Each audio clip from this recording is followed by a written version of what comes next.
I don't, I think we're live. I think we're live. What's going on, crypto people? I do not like it when I have to use this thing to go live. It is very odd and it throws me off.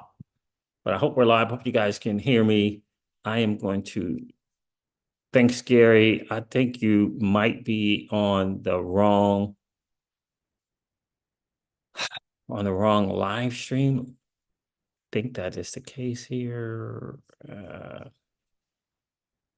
But maybe not. I don't know. We'll have to see.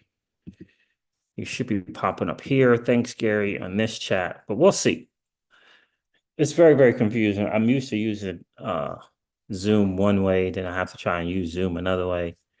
So it's very, very confusing. Let me see. I appreciate you checking in, Gary, but I do think you may be on the other live stream. You might be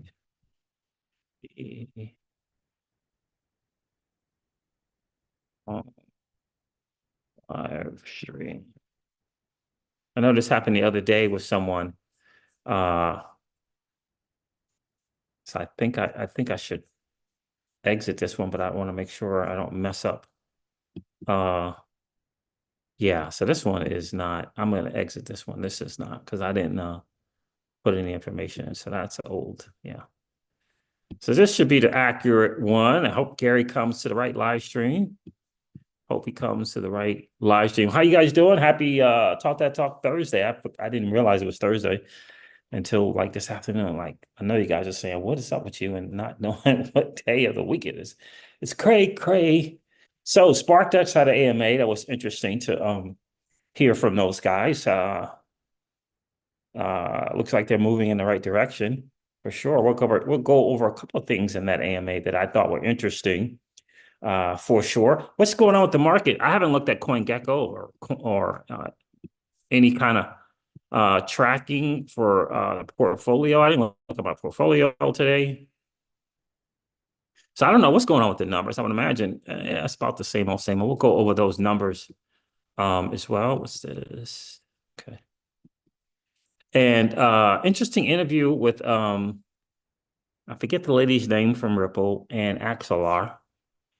That was interesting. 40 minutes long. Vet cut out like 4 minutes and clipped up 4 minutes of that. Tim Rowley did a nice little overview for people on the R emissions, the reward flare. Ouch. For you guys. So I'll cover that. Also, we'll go over that stuff as well. But interesting AMA, I gotta say. Very interesting AMA with the SparkDex team. Nice background and DeFi, which is always good.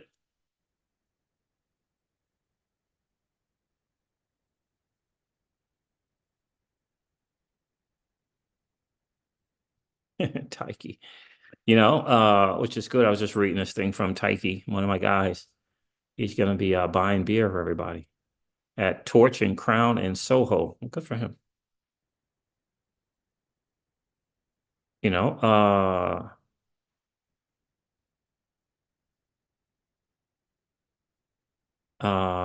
man, am I going live at the same time as my guy here? What's going on? Steve is going live at the same time, I think.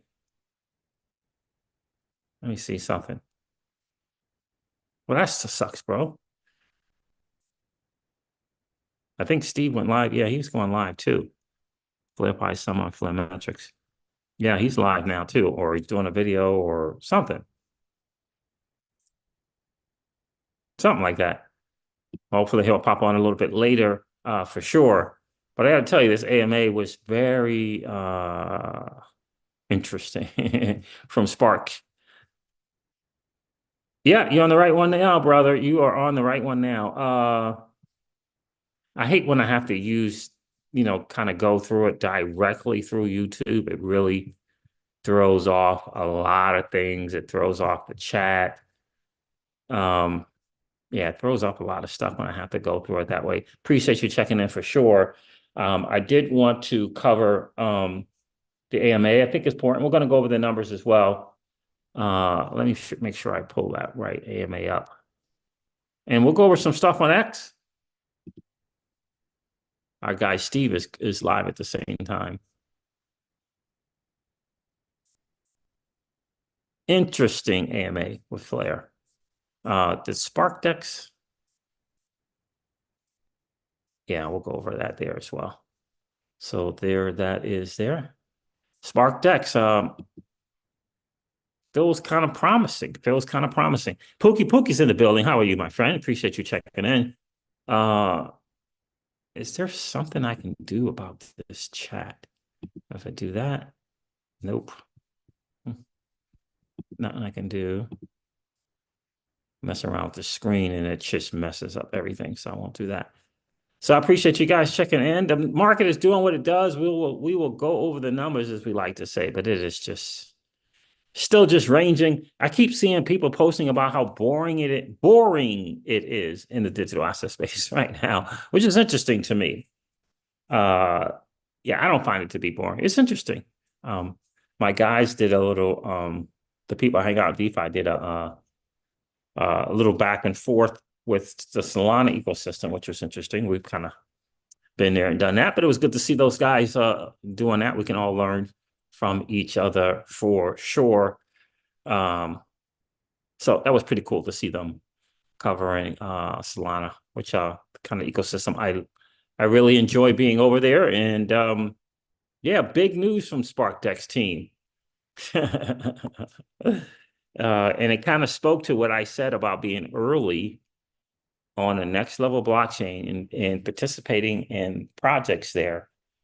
Could possibly be to your advantage, could possibly be beneficial for early participation.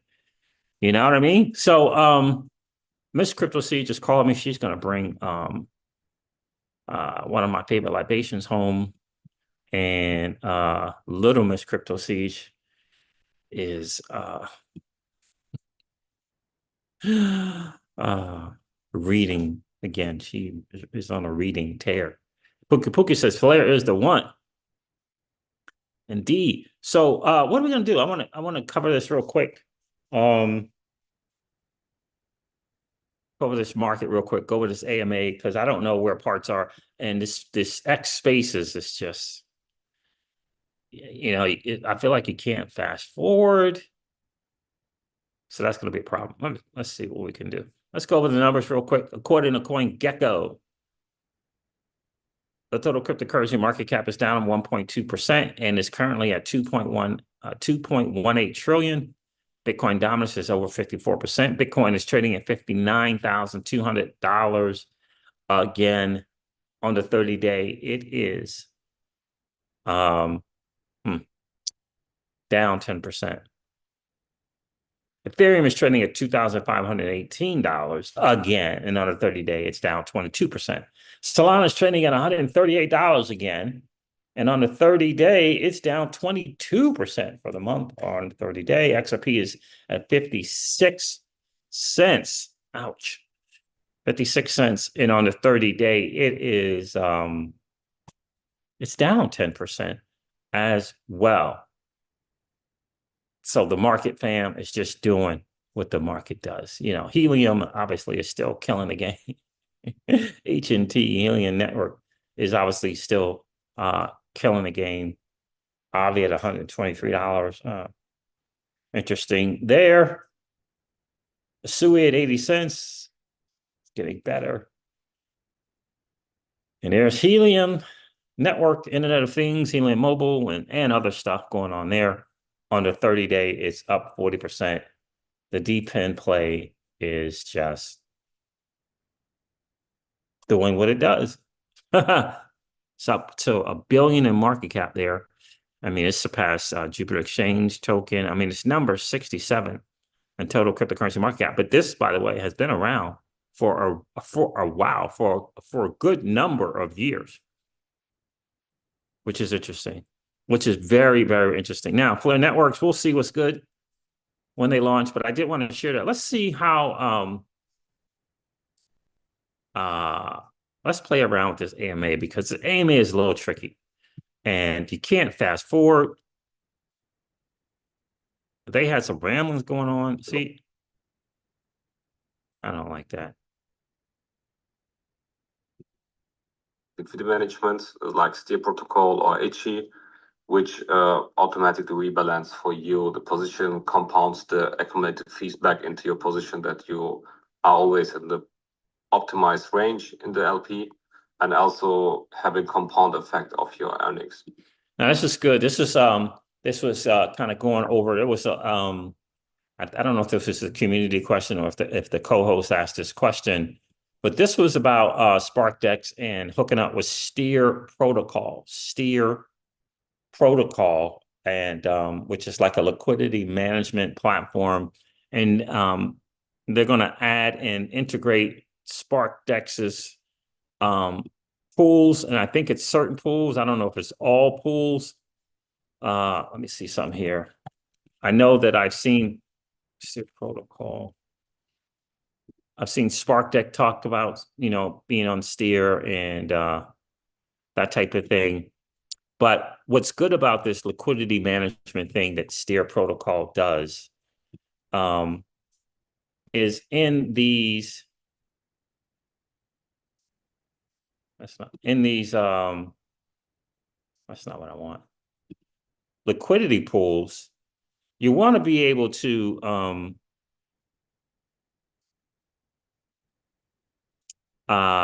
when you're setting these ranges, the different ranges and stuff like that, you want to optimize your cash, and that's what a concentrated liquidity pool does. It helps you to optimize your money in the pool. Let me see if that works. Smart pools. And what they do is once you set a range, sometimes you go out of that range. You base a price off the base foundational asset at 1 cent. Now it's less than 1 cent, or you say it's going to go no higher than 2 cents. Now it's 2 cents, 2.1 cents, and you're out of the range of what you set. And what Steer protocol does is they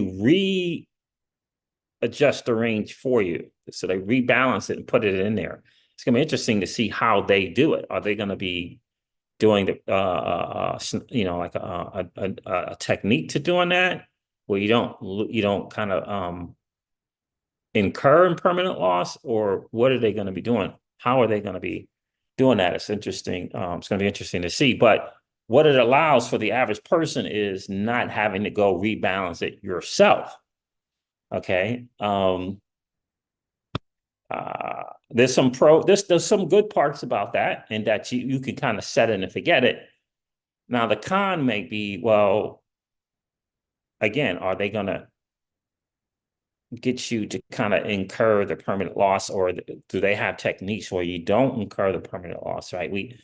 We have something that we use that I learned called a snuggle balance, where you don't have to incur the permanent loss even when you're out of range. There's a little technique that you can use so that you don't incur the permanent loss for being out of range. Because you gotta withdraw that liquidity, and then you gotta re-enter it, and you could be spending more money to buy the other token to re-enter the pool, that type of deal. So I don't know why I can't find their thing here. Bootstrap your liquidity. I know I was able to see the pools before, but let me see something. Ambassador ecosystem, Steer network, Steer cloud. What's the Steer cloud? But so again, for some people, it's a good thing. This is not what I want. I have to go to SparkDex to find it. But that's what they're talking about here in this AMA about that. Again, and they help you compound your rewards as well. It's really, really good in a set it and forget it type thing. The challenge again is the impermanent loss. Are they going to help you with mitigating that? And also, how do I want to put this? I mean, are they charging you for that, right? For this service, for this liquidity management, where they're rebalancing and making sure you're in range and they're recompounding your rewards, generally, that stuff's not free. So what are they doing there? How much does it cost? I didn't see it the first time I looked for it on SparkDex on X. I went over there, I looked at the different pools. I didn't see any fee or anything like that. I would imagine they're not doing it for free. Or is it something that SparkDex is paying Steer Protocol on behalf of its users? Is it that? I didn't get to ask any questions. So if it's that, that would be cool. So we'll have to see. We'll have to see. But that's a really nice thing, especially for people who are not accustomed to setting ranges, getting some kind of notification that they're out of range, and now they have to go readjust that range. Right. So let me share an example here with you guys so you'll know. Here's a pool here. Let's go. You see down here where it says full range, you don't have to worry about that. Then there's safe, and then there's a common, and then there's an expert. These are things that you would set the range. You would set the price, and that's the asset. You would set it, WFLR per SFLR, right? You would set this range. You could set it minus it here, or you can move it, right? You would set that range. And then when the prices go either, below the minimum, when the prices go below the minimum, so less than 0.84 or higher than the maximum, you're now out of range, which is $1.48. You're now out of range. And when you get out of range, you're not earning the fees. You're not earning the rewards, the fees, when you're out of range. And so what they're going to do, Steer Protocol is going to do, I don't know how many of the pools they're going to do for Spark, but they're going to, when you get out of range, they're going to readjust it, put you back into the range. My question is, are they doing that for free? What is the cost? Because if you only got $100 in a liquidity pool and they're charging you a certain percentage, you probably don't want to do it. Generally, my point in this whole rambling is generally that type of rebalancing thing is for people who might have 10,000 or 20,000, right? I would say probably at least 5,000 in a liquidity pair. So when you're paying that fee, it's, the benefits far outweigh any of the cons, right? And so the fee is not really a factor. It's just a nice time save hack where you can just put it in there and they'll kind of do that thing for you. Again, I think the challenge with it is, a little bit less learning, right? A little bit less skills. And maybe some people don't want the skill. Maybe they just want to have the cash and put it in. But there's skills to setting these ranges, right? There's some skills to that, to setting the range, because this liquidity management thing, I'm guessing they're not going to do the initial range. I'm guessing you'll have to do the initial one. And yeah, so I don't know, maybe a little bit less skills, but maybe you don't want to. Maybe people want to just set it and forget it. Maybe people just want to come in there, enter the SparkDex pool by way of Steer Protocol. Let Steer Protocol do, you're doing that range thing for you. And, again, I would imagine there's a fee. I would imagine, but I didn't see it when I looked at it. So I hope this answered the question, or if you have some other. No, yeah, that was great. Dude, do you mind if I hop in here? Yeah, please. On the difference between V2 and V3? Yeah, so Oh, Steve nailed it on the head, right? So in a V2 DEX, the bonding curve has a specific price that you are looking at, right? So Ah. if the price of the app, So in this case, our target is mainly to improve the UX, make everything much easier for the user itself, and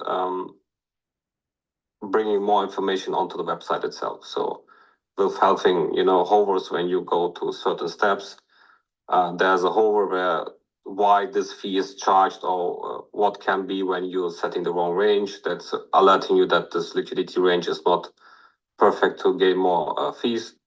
We are trying to do our best to improve everything. It's a development process, evolving process over years of experience, and I don't think that DeFi itself is matured at this time. So there will be always improvements which we do not announce, but user will experience over the time that the swap interface will change, the liquidity page will improve, that you have less steps to do during the liquidity providing process, or the farming page improves with more information given to the users.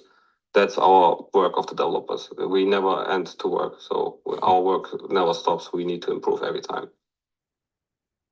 You mentioned the transparency around fees, and I think that's going to be something that's huge as we move forward as an industry. I think hidden fees are something that a lot of people aren't really aware of at the moment, especially in DeFi. But as we kind of move towards onboarding more and more everyone, basically, I think that's going to be such a huge talking point moving forward. And I love hearing that y'all are continuously working every day on developing the platform from the UX side to the tech stack side. Are there any upcoming features or integrations that you're most excited about that you can share?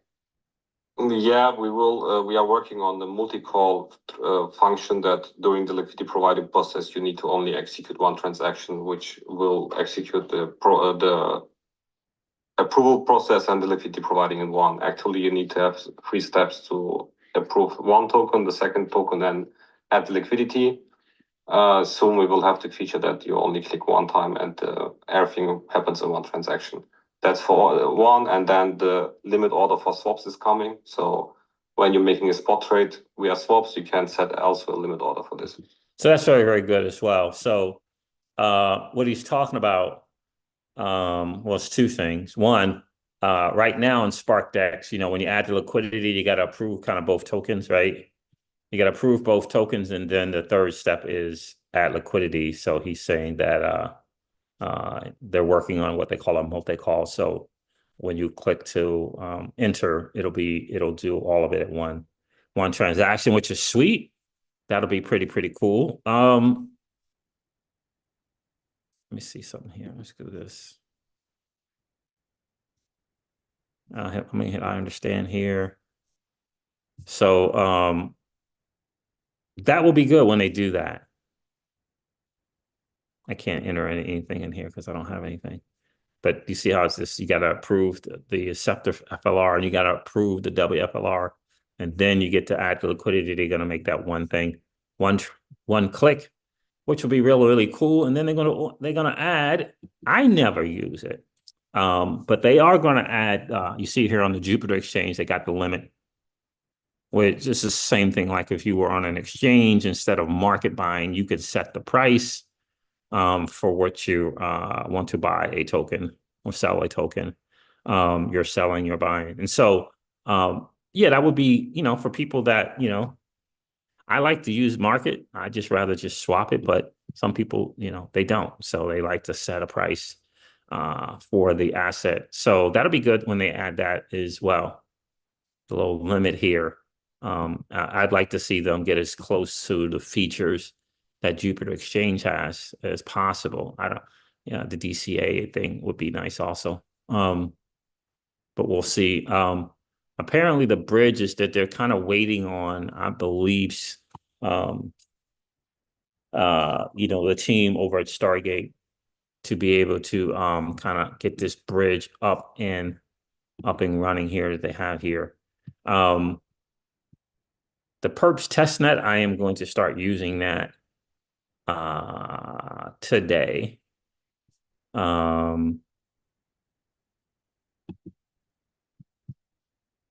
I'm going to start using that today because of what I heard. Let me switch that there for a second, see what happens. This is very similar to XDeFi, right? XDeFi, I think that's kind of going to be like the same thing here. But this is testnet only, which is interesting that they're adding this, given that XDeFi is that's going to be their specialty. The XDeFi protocol on Flare, the perps is their specialty. So it's interesting to see that SparkDex is wanting to add this as well. Let me see if Jupiter. Yeah, Jupiter has perps there too. So that'll be very cool. That's interesting nonetheless, but it's a test net. So we'll see. We'll see how it goes with that. All right, let's continue on. So this is coming too, the perpetual. So I don't need to explain. It's one of the leading in the DeFi space with trading stock features and so multiple trading tools and a lot of trading pairs, not only crypto, will come now. Yep. Fantastic. I do want to remind the audience, we're about to open up the stage for people to come up and ask questions if they'd like. So go ahead and start requesting to be a speaker if that's something you're interested in. I did want to touch on another comment that someone posted, and it was, can you expand on the Steer ALM that you posted yesterday? That's a question for SparkDex, I believe. Oh, yeah. The Steer is, yeah, okay. Alex, you want to go? Okay. Yeah, I'll go for this one. So Steer is a LM, which means automated liquidity manager. And what they do is think of it as honestly lowering the barrier of entry to using a V3 DEX. So they'll self-manage the liquidity, where they'll continue doing the rebalancing between different ranges for the user. So when you manually set liquidity to the V3 DEX, the country liquidity DEX yourself, you need to manage the ranges. The price pumps, let's just say, and goes outside of your range. You need to rebalance it manually. So honestly, it's something that you need to actively manage and keep an eye on. As we know, that crypto can be quite volatile. It can move up, it can move down in dramatic ways. Sometimes setting tighter ranges where your liquidity becomes more capital efficient means that you need to be more actively on top of managing your position and continually rebalancing it. What protocols like Steer, Ichi, Gamma, DeFi, all these ALM protocols do is when you provide liquidity through one of them, they'll automatically keep readjusting and rebalancing the ranges for you and the liquidity within those ranges for you, which just means you can kind of set it and forget it. So it really lowers the barrier of entry for users that don't want to have the hassle of continually monitoring their positions and the liquidity. Cool. Feline, welcome to the stage. How are you?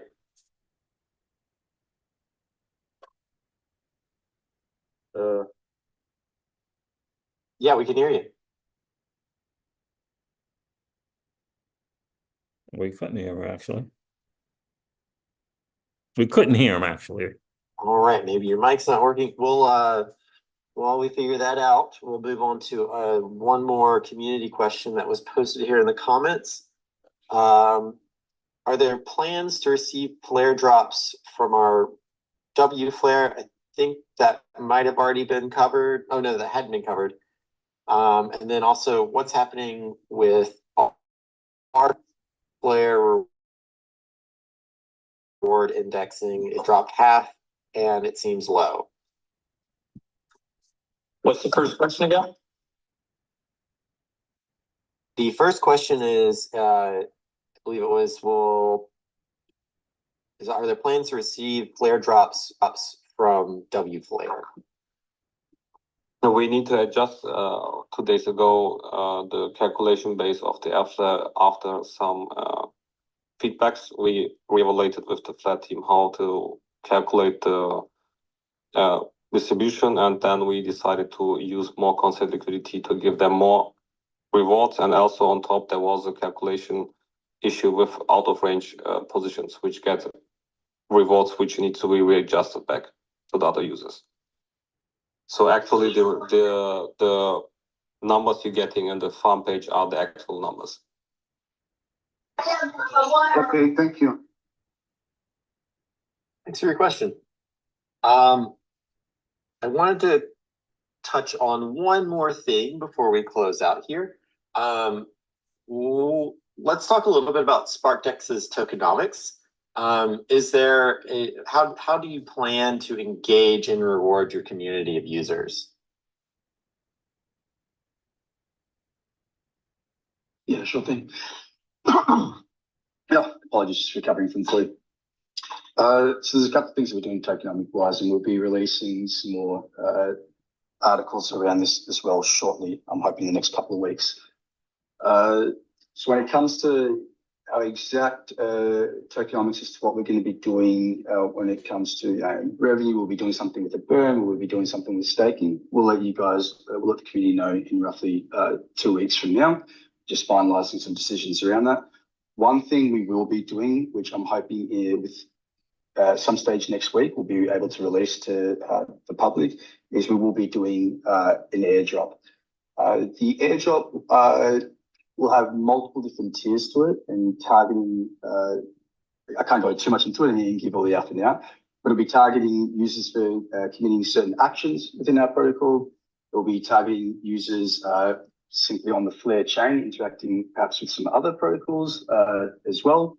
So we want to reward the wider Flare community as well. And there will be a portion that will be given to QuickSwap in return for being able to fork some of its technology there as well. So, and those users will still be required to come over to the Flare chain and interact with the SparkDex as well. So we'll have multiple different tiers to the airdrop. It won't all be done at once. It'll be done over a period of time. Yeah, so stay tuned for that. We'll be able to release more details around that next week. So that was the main thing that I wanted to share with you guys. They're going to be doing an airdrop, and they got tokenomics. So coming as well, kind of giving us an update on what those tokenomics are going to look like. So they're going to have their own token, and they're going to be doing an airdrop. So they are essentially saying that they're going to be rewarding people who have been using the platform early and currently and whatever. We'll know more about it in a couple of weeks. There's going to be different phases to it, but they are going to be doing an airdrop, which is interesting. These guys, some of these people have some background in different places, like MetaVault, I think QuickSwap exchange as well. So I think that's awesome. They're going to be doing an airdrop. It's going to be interesting to see what that's going to look like, how it's going to look like. But yeah, they're going to be doing an airdrop for people. You know, again, it's basically, you know, trying to promote garner attention, attracting users, that type of thing. And an airdrop is a great way to be able to do that. And you guys know I told you that I really like SparkDex, you know, especially for early stage. I like their features, I like the UI UX, I like the feature set for the platform, you know, in its early days. I really, really do. I like it. So the airdrop thing will be nice as well. It's going to be interesting to see how they're going to do it. The fact that he said phases looks very much so like Jupiter Exchange and the way they are doing things as well. I know a young man who, I don't know, he ended up with over $1 million. Over $1 million from airdrop, one platform. One platform, over $1 million. So it's going to be interesting to see. I'll be sharing with you guys my strategy as well. It's going to just depend on how close SparkDex is doing things to, in my opinion, Jupiter Exchange, because it feels very similar. I'll put it to you that way. It feels very similar. So we'll see that bridge, perp spot. It feels very similar. So let's see, right? Bridge, perps swap. Let's see if they do the airdrop kind of similar, because Jupiter Exchange does their airdrops in phases as well. So it's going to be interesting, which means SparkDex is going to have to eventually come up with revenue with a DAO, these type of things to be able to manage that kind of stuff. So yeah, that's pretty it's pretty exciting. So we'll see how that's going to work and what they're going to do there. Yeah, let me see Camino. Yeah, was it Camino? Yeah. So going to be kind of similar as well. It's going to be very, very similar with this airdrop. There's Perps testnet. It's a testnet. I'm going to start using it to testnet today. It doesn't cost anything. You can just get your CFLR and participate here. My experience in airdrops is they reward you for using all features of the platform, not just one. So that's my experience there. So I'm going to start using this one, and we'll see how it goes. I don't know. They got referrals on here. It's interesting. So they were trying everything. I think Jupiter Exchange just announced like a referral thing like a month ago, but it didn't go over well in terms of people wanting to do it. It says claim mock USDC, but that has been my experience using all the features. So thanks. Gary says, what web wallet do you use for SparkDex and Kinetic? Web wallet? MetaMask, I think that's what you're asking. And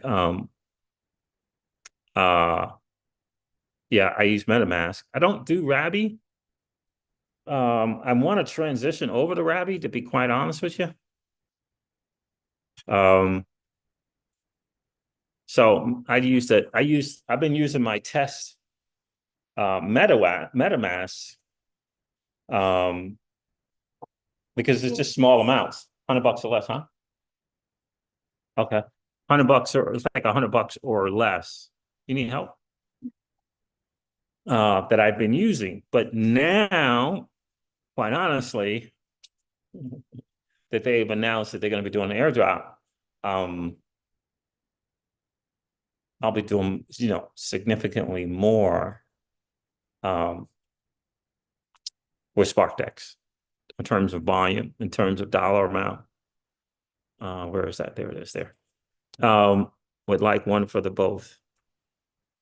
Yeah, so I'm hearing a lot of good things about the RABBY, the Rabby wallet. But I have not. I put it on a browser, I think on Chrome, and I ended up, maybe using it a couple of times. So same thing with XDeFi. So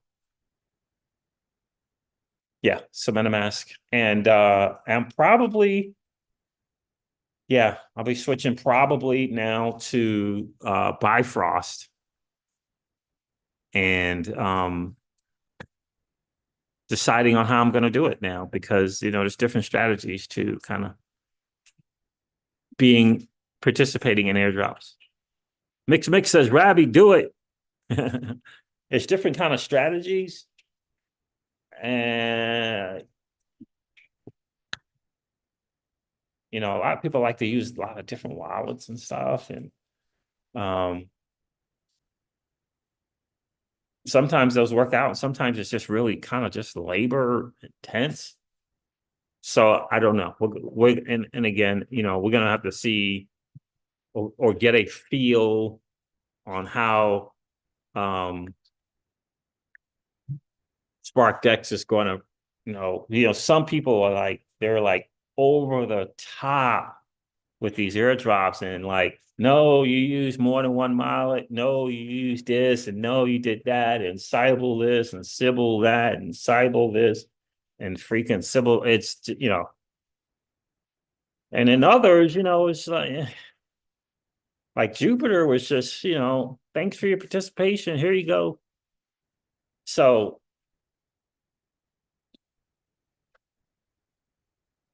so we're gonna have to, see if we can get a sense.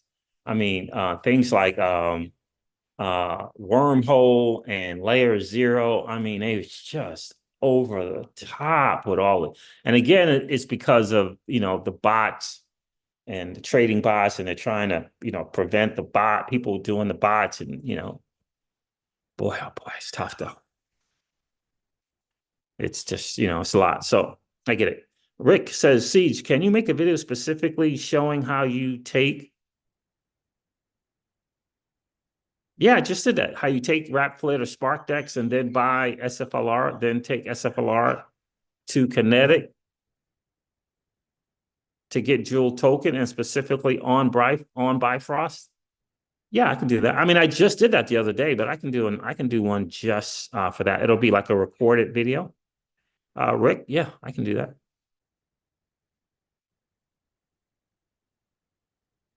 Mix is in the building. How are you, bro? He says Rabby is far superior product and just simply better without consensus BS. I hear you, my friend. This is what I've been hearing.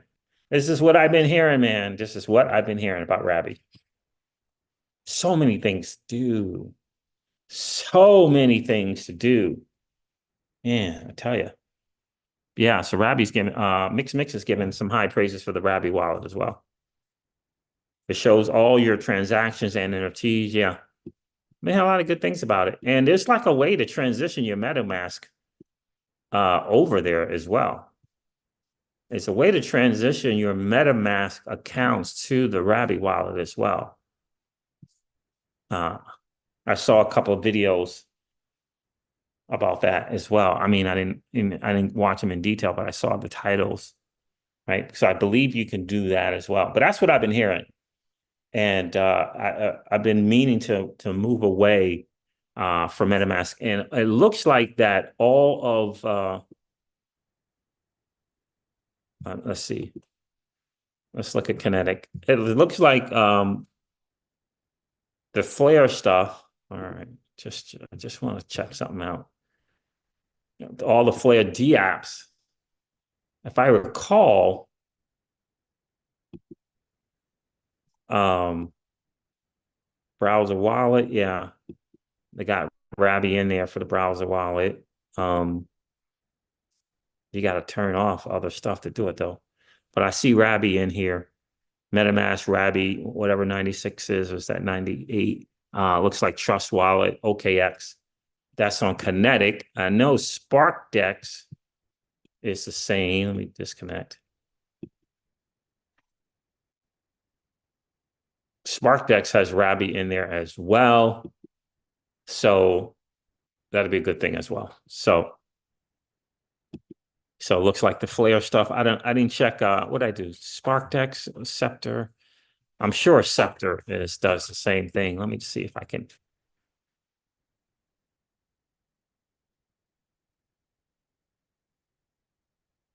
So you won't be, okay, thank you. You won't be yeah, I think Rabby, yep, same thing. So you won't have to stick with MetaMask.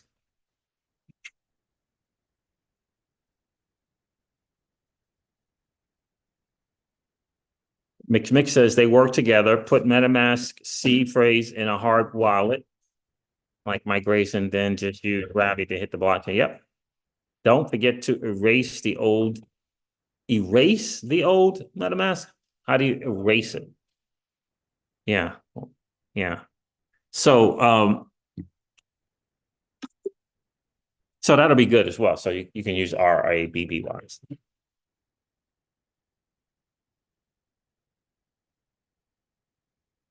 You just flip back and forth.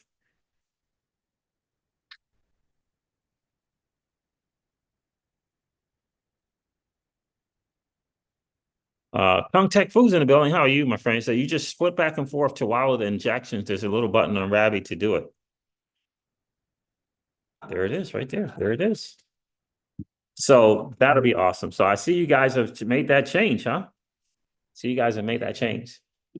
So let me cover this video real quick with Jazzy, who's head of DeFi products at Ripple, and this Axelar guy. Vet put this out, says, I cut the interview with Axelar and Ripple to the parts I find personally interesting. Focus is interoperability. Summary, Axelar as a multi-chain distribution system for Ripple's institutional customers. Ripple will hold tokenized RWAs on their balance sheet. Interesting. Axelar with the ability to bring yield-bearing stablecoins to the XRP ledger. Project Guardian cited as an important proof of concept. This is the thing with JP Morgan and who else participated in that Project Guardian? Get the name of the other one. Another bank. XLS33D with the multi-purpose tokens and Ripple custody for RWA use cases. Regulation is a major headwind to onboard these institutions and make them comfortable to come on chain. And my whole thing is, these are things that are just so much out of our control here with this. But anyway, so much out of our control. I'm not sure, you know. All right, let's take a listen. With XRP Ledger and real world assets. Yeah, I think if you look at the more like tangible side of it, what's concrete, look at what like Mountain Protocol or Ondo or Midas, some of these issuers are doing with yield-bearing stable coins and how quickly they're recognizing adoption through ecosystems. Cover your hand with it. And you know, similar to what people have seen with Circle, building native USDC on-ramps is difficult. Wait a minute, what am I doing here? I didn't even share this. What am I doing? I know you guys could hear that. Do that again, share. With XRP Ledger and real world assets. Yeah, I think if you look at the more like tangible side of it, what's concrete, look at what like Mountain Protocol or Ondo or Midas, some of these issuers are doing with yield-bearing stable coins and how quickly they're recognizing adoption through ecosystems. And you know, similar to what people have seen with Circle, you know, building native USDC on-ramps is difficult and it's resource intensive. And so what ends up happening is beyond where Circle represents native on-ramping, there are Axelar wrapped, you know, USDC, there are other bridge wrapped USDCs, and they're well adopted because there's more demand for these assets than the issuers can necessarily scale. And it becomes complicated when you start working across different VMs. And so you see the same thing with these yield-bearing stablecoins. There's huge demand for them in DeFi across different ecosystems. And those teams have looked to Axelar as a distribution channel for them to be able to move more quickly than they could otherwise to get those assets in the hands of users and applications.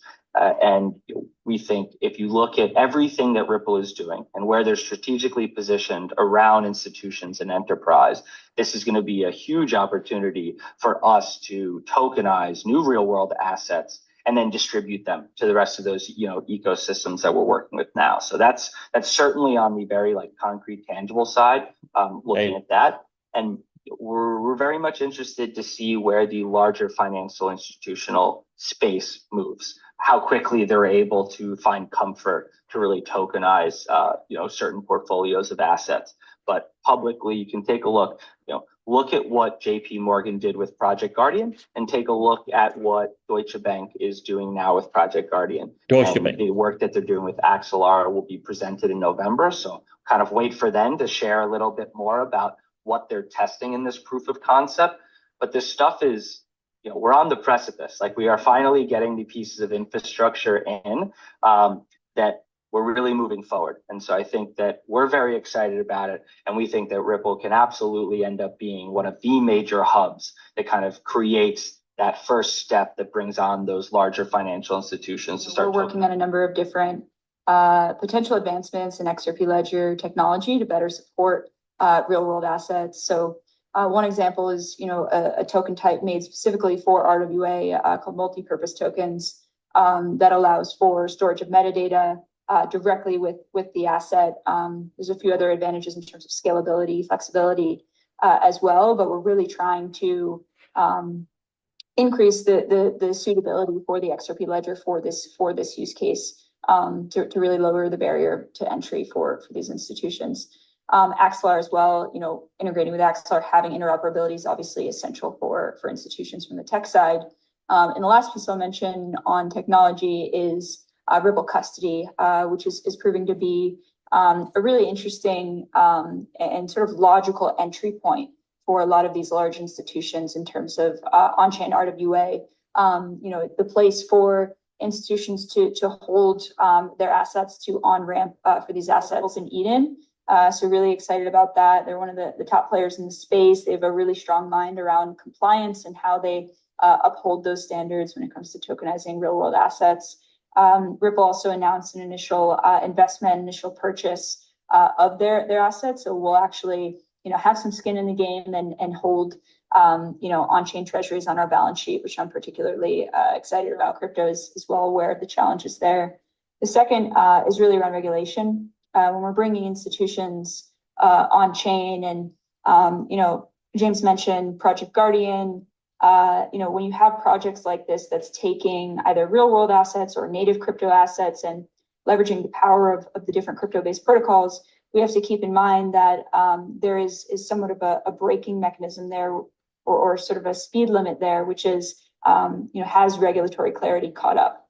And none of us, that are institutionally focused want to exceed that speed limit, so to speak. So we have to kind of, put a little bit of brakes on the potential of crypto and blockchain in order for regulation to catch up. But I think we're making a lot of progress. There's a lot of, bright minds working on the regulatory and legal side. So, I'm excited for that space to catch up. Yeah. So anyway, there it is.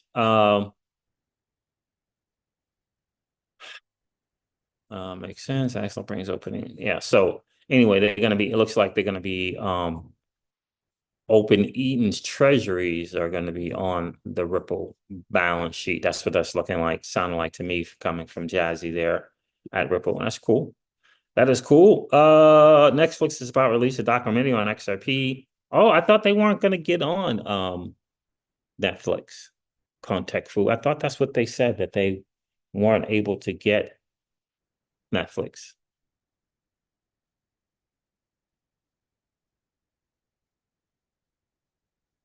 Yeah, D-Bank. That's right, because that's actually D-Bank's thing, right?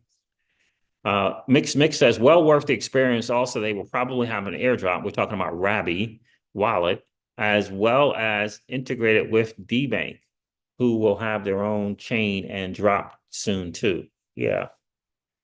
So because I think Rabby is actually a D-Bank product, right? So yeah, it'd be worth it. I'm gonna have to do it. Contact Fu says Ondo's USDY stablecoin is on Camelot on the Arbitrum L2.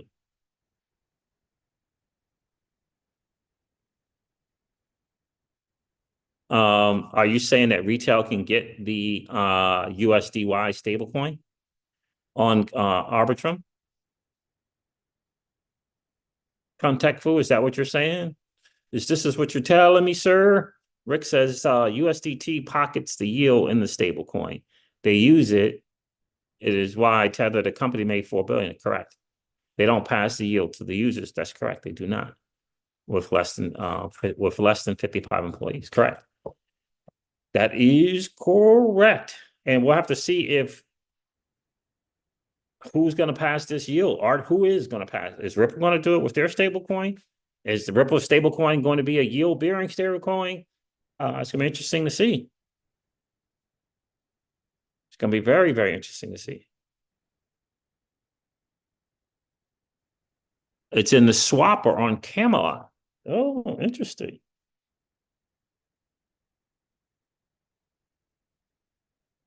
Interesting. Do you have the web address for Camelot, Contact Fu? I guess I could Google. Are you spelling Camelot the right way, Camelot, is that right?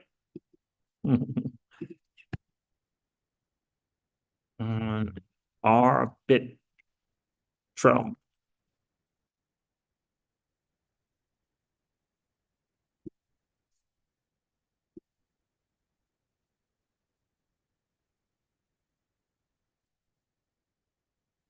All right, let's take a look here real quick. What's this?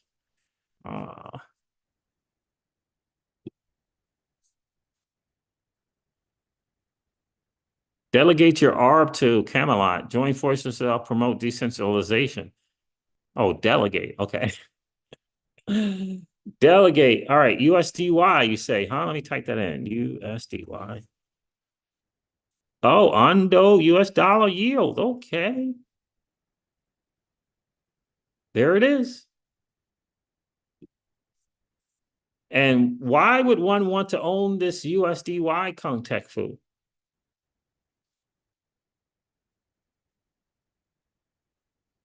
Do you get something for just holding it? I have to look more into the Ondu. I mean, I got the Ondu tokens. I have to look more into USDY. Ha ha! Ha ha!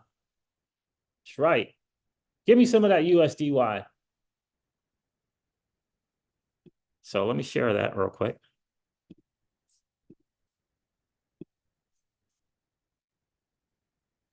This is app.camelot, K-A-M like camel lot, 1L.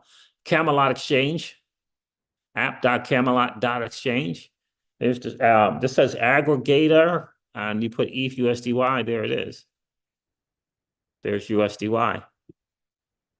And if you type USDY here for select token, it says undo US dollar yield.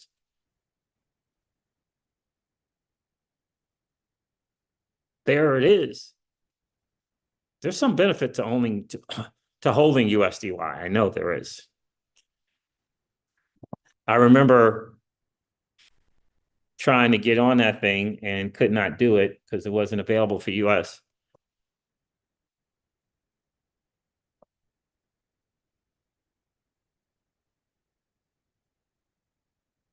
I do remember that. Let me see something. Let's just look it up together. Ondu.finance. What's up with the USDY? I know, man, we shared this thing with you guys so long ago, and I remember saying the only thing that was available to us, to US investors, was just getting the Ondo token.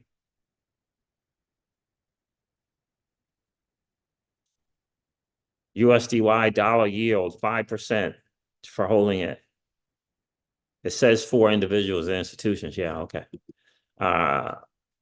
What got going on? $5. APY 5%, TVL 384 million.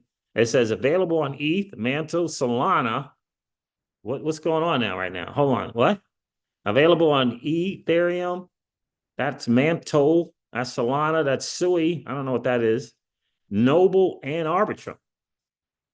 What's going on right now? What are we saying here? USDY is a tokenized note secured by short-term US treasuries and bank demand deposit. USDY is accessible to non-US individuals and institutional investors and is transferable on-chain.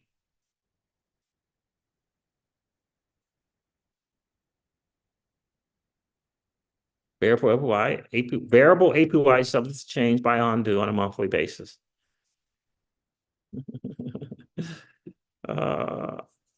So it's available on these changes.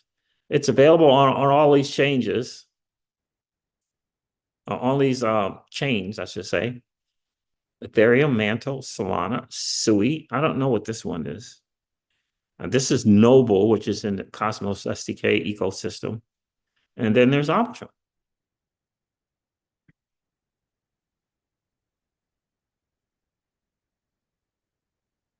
So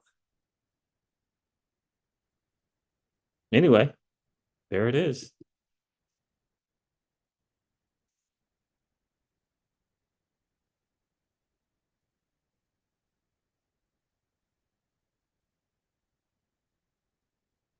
Rick, yeah, that's right. Rick says Ripple cannot give yield in a stable coin because that would be like a security. But what they can do is do it through XRP earning rewards through Hex Trust platform DApp. Yeah, they're going to figure out something for sure. Because look, you got Maker doing their thing. You got Aave doing their thing. And they reward the stablecoin holders. You know, they reward their native stablecoin holders. And so in order to compete, they're going to have something. Aave's got the Go token stable. So, building an economy that is a flywheel is going to be hugely important, for sure. So, and Aave's got something coming out right now for institutions where they can lend and not actually be on the protocol, but be in some kind of secret special vault, but still be able to borrow from quote unquote depositing into that vault. So it's going to be a lot of market share out there to be had. And so people are going to have to come correct. When they do come correct with their stable coin, they're going to have to come correct. So did you see that contact rule? So Mantle, Solana, I didn't know anything about Solana and the USDY. I didn't know anything about that. Yeah, they own 50 billion. 50 billion? And yeah, they're gonna have to use them to expand the ecosystem. Exactly. That's why I say when liquidity incentive. What's that gonna look like? What's it gonna look like? Because all this institutional focus, is having to wait for regulations. Well, they got a whole other side of the coin there, which is retail. What you gonna do? You're gonna do for retail? What you gonna do for retail is what I'm wondering.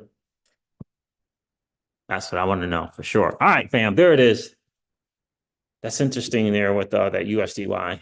I got to figure out why would you hold it? And it's, why would non-US people hold it? For 5%? I don't know. And you hold it and then what? So we'll have to see. Safe way to keep something? Yeah, there's a lot of safe ways to keep stuff nowadays. So we'll see. If you get a nice ecosystem rewarding people for holding it, it can be massively beneficial. All right, family. So there it is. Thank you so much for hanging out. Do me a favor, hit that like button on the way in. If you guys didn't get a chance to do so on the way in, that'd be super, super cool. I'm going to end this live stream like I do all of my live streams and remind you guys of this. Old money doesn't want you to win. But that's okay, though, because you and I, we're already winning. And I would ask you to consider this, perhaps ponder the idea or notion of living your life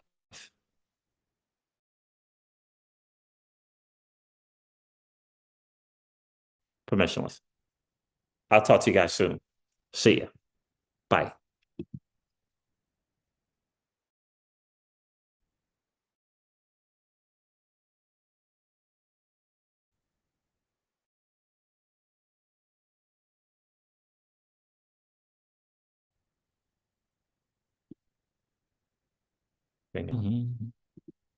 It's freezing up. That's not.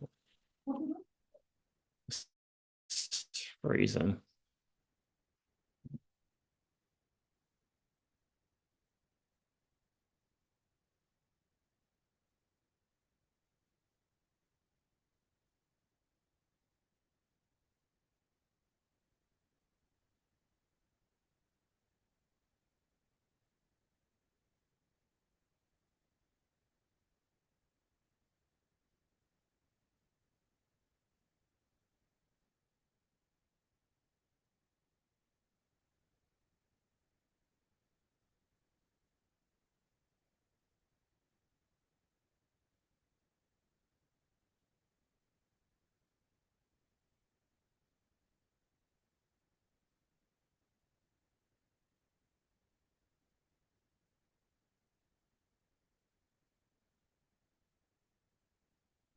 You're done?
Say again? Do I need the TV? Do I need the TV? Yeah, I mean, I'll watch something whenever, but you don't have to stop. Just, I tried to watch something earlier. Oh, you were with me. I said, I tried to watch some of that tennis earlier. I said, you were with me.